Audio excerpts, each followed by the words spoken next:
السلام علیکم ورحمۃ اللہ وبرکاتہ۔ بسم اللہ الرحمن الرحیم والصلاة والسلام علی رسولہ الکریم، اما بعد فاعوذ باللہ من الشیطان الرجیم، بسم اللہ الرحمن الرحیم۔ لقد کان لکم فی رسول اللہ اسوۃ حسنہ، صدق اللہ مولانا العظیم۔ خواتین و حضرات، ربیع الاول کی مناسبت سے آپ کے سامنے ہماری ایک سے زائد نشستیں ہو چکی ہیں سیرت النبی کریم صلی اللہ تعالی علیہ وآلہ وسلم کے حوالے سے۔ آج بھی اسی حوالے سے نشست ہے۔ آج کی نشست میں جو آپ کے سامنے پیش کیا جائے گا وہ میں دو لفظوں میں پہلے بیان کر دوں۔ پہلی بات یہ ہے کہ آج کی اس نشست سے آپ کی نظر پوری سیرت النبی کریم صلی اللہ علیہ وسلم پر پڑ جائے گی۔ دسیوں کتابیں ہیں، ہزاروں کتابیں ہیں سیرت النبی کریم صلی اللہ علیہ وسلم پر، اور ابتدا کرنے والے ساتھی پریشان ہو جاتے ہیں۔ پڑھنے کے بعد وہ معلومات کو اخذ کرنے کی کوشش کرتے ہیں اور اس میں پھر پھنس بھی جاتے ہیں، اور کوئی ان کے سامنے کئی دفعہ لائے حمل بھی نہیں آتا اور کوئی ایک سمت بھی مقرر نہیں ہوتی، اور اسی طرح ضعیف، صحیح، من گھڑت ہر قسم کی روایات بھی درمیان میں آ جاتی ہیں۔ آج کی اس نشست میں تو اس مختصر سی نشست میں پوری سیرت النبی کریم صلی اللہ علیہ وسلم کا مختصر نچوڑ اول تا آخر گارنٹی کے ساتھ آپ کے سامنے رکھا جائے گا اس مختصر سی نشست میں، اور ساتھ ہی ساتھ سیرت النبی کا جو بیسک جو بنیاد ہے، جو اس کا فنامنا ہے، اور اسی طرح جس سٹرکچر پر سیرت النبی کھڑی ہے، اللہ کے نبی کی سیرت جن بنیادوں پہ کھڑی ہے، وہ بنیادیں بھی آپ کے سامنے آ جائیں گی۔ یعنی سیرت النبی کی بیسک فلسفی بھی آپ کے سامنے آ جائے گی۔ میں چھوٹی سی مثال دیتا ہوں۔ جس بندے نے مغرب کی فلسفی پڑھنی ہے اور اس کو فلسفی کی بیسکس کا پتہ نہ ہو مغرب کی، وہ 1000 کتابیں بھی مغرب کی چاٹ لیں، اسے معلومات تو ملیں گی، لیکن مغرب کی بیسک فلسفی کا اسے پتہ نہیں ہوگا کہ مغرب کی جو فلسفی ہے وہ کن بنیادوں پہ کھڑی ہے۔ اسی طرح جس کو سیرت النبی کی بیسک فلسفی کا پتہ نہ ہو، اس کی بنیاد کا پتہ نہ ہو، وہ 1000 کتابیں چاٹ لے تو اس کو شعوری طور پر پتہ نہیں ہوگا کہ سیرت النبی کن بنیادوں پہ استوار ہوئی ہے۔ تو آج کی نشست میں آپ کو دو چیزیں ملیں گی۔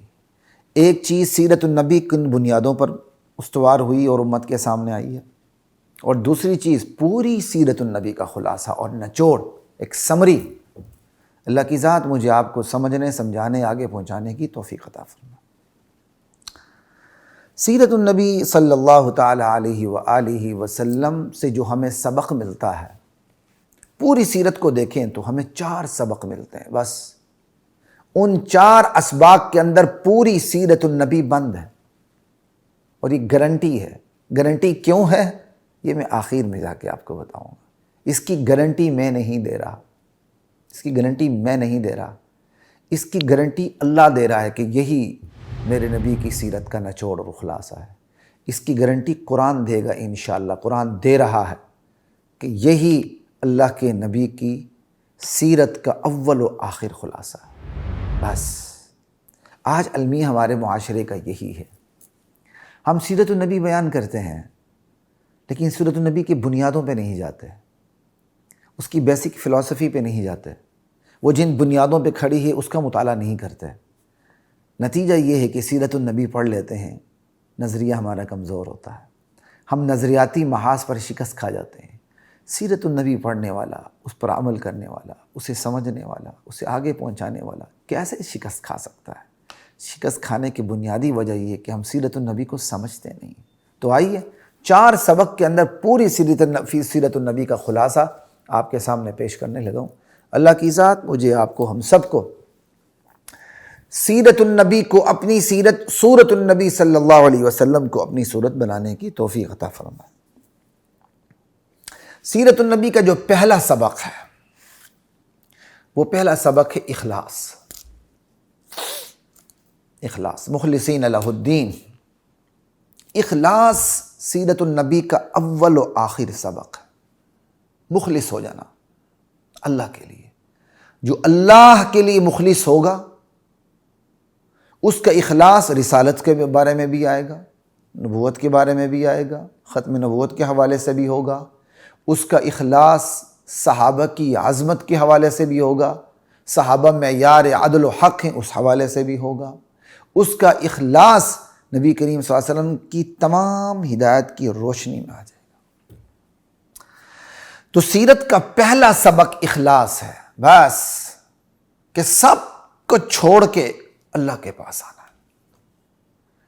اللہ اپنی بارگاہ میں اسی بندے کو قبول کرتے ہیں جو سب کو چھوڑ کے اللہ کے پاس آتا ہے، جو کسی کو ساتھ ملا کے اللہ کے پاس آتا ہے، جو کسی کی خدائی کا اقرار کرتے ہوئے کھلے چھپے اللہ کے پاس آتا ہے، جو کسی ہستی یا امام کے اندر اللہ کی صفات کا دعویٰ کر کے پھر اللہ کا نام لیتا ہے، تو اللہ کو اس سے شدید نفرت ہوتی ہے۔ اللہ دھتکار دیتے ہیں اپنی بارگاہ سے، ایسے شخص کو قریب نہیں آنے دیتے کہ میرے بندے تیرے عقیدے میں، تیرے نظریے میں، تیری سرشت میں خباثت آ چکی ہے، ملاوٹ آ چکی ہے، اور یہ خباثت اور ملاوٹ میری بارگاہ میں قبول نہیں ہو سکتی۔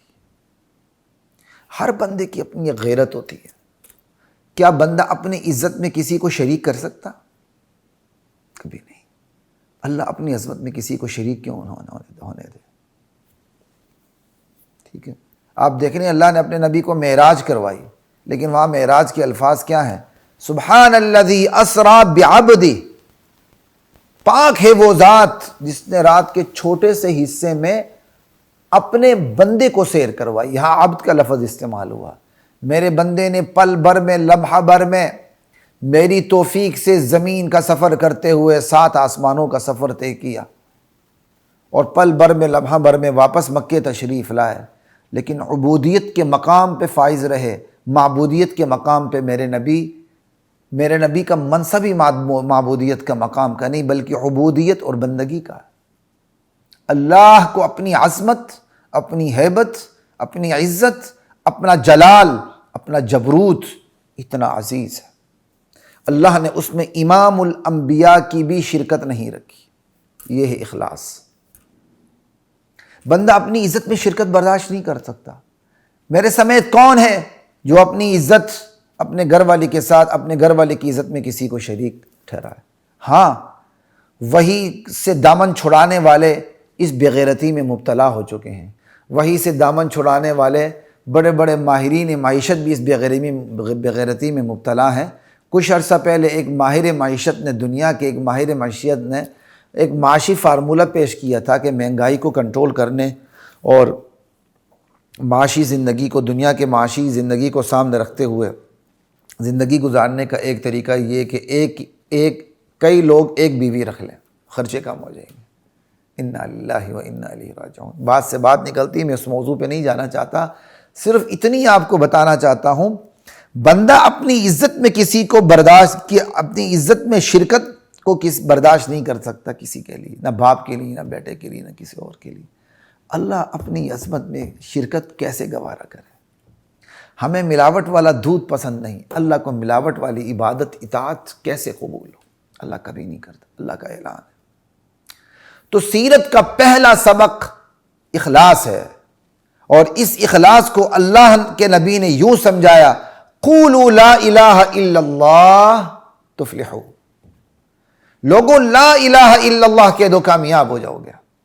یہ سیرت کا پہلا سبق ہے، اور سیرت کا جو پہلا سبق وہ اخلاص ہے، اور اخلاص کے 2 جز ہیں، ایک اقرار، دوسرا انکار، اور ابتدا انکار سے ہو رہی، اقرار سے نہیں ہو رہی۔ بندہ اللہ اللہ اللہ اللہ اللہ اللہ کرے، تسبیح پہ تسبیح، بلکہ تسبیح پہ تسبیح پڑھے، لیکن اس کے اقرار کے اندر انکار کی کیا کہتے ہیں انکار موجود نہیں، بلکہ اس اقرار کے اندر دوسروں کی بڑائی کی بھی آمیزش موجود ہے۔ یہ اللہ اللہ کرنا، یہ تسبیح پڑھنا، بلکہ تسبیح پڑھنا، ایک ایک گز کی لمبی تسبیح پڑھنا اللہ کے لیے ناقابل قبول ہے۔ ایک دفعہ بھی صرف سبحان اللہ، اللہ اکبر کہہ دیں، اخلاص کے ساتھ کہہ دیں، اقرار کے ساتھ کہیں، اس اقرار میں سب کی نفی ہو سوائے اللہ کے، اللہ کو ایسا ہی اخلاص قبول ہے۔ تو اخلاص کے لیے جو جملہ سامنے آیا وہ لا الہ الا اللہ ہے، لا الہ الا اللہ کے دو جز ہیں، ایک انکار پر مشتمل ہے، ایک اقرار پر مشتمل ہے۔ انکار لا الہ پہلے ہے، اقرار الا اللہ بعد میں ہے۔ کیا مطلب؟ اللہ کہتے ہیں کہ بندے، اے میرے بندو، تمہیں مخلص ہو کے میرے پاس آنا ہوگا، اور اس اخلاص کی شرط اول یہ ہے لا الہ، سب کا انکار کر کے پھر میرے در پہ آؤ، پھر الا اللہ کا اقرار قابل قبول ہوگا۔ اگر لا الہ نہیں تو الا اللہ کی جتنی مرضی ضربیں لگا لو، اللہ اللہ اللہ اللہ، ناک سے ضرب لگاؤ، منہ سے ضرب لگاؤ، جہاں سے مرضی ضربیں لگاؤ، عجیب عجیب قسم کے ذکر ایجاد کر دو، اللہ کے ہاں اس کی کوئی حیثیت، کوئی وقعت نہیں۔ اللہ کے ہاں تو صرف اس اخلاص کی وقعت ہے جس کے اندر انکار پہلے ہے اور اقرار بعد میں۔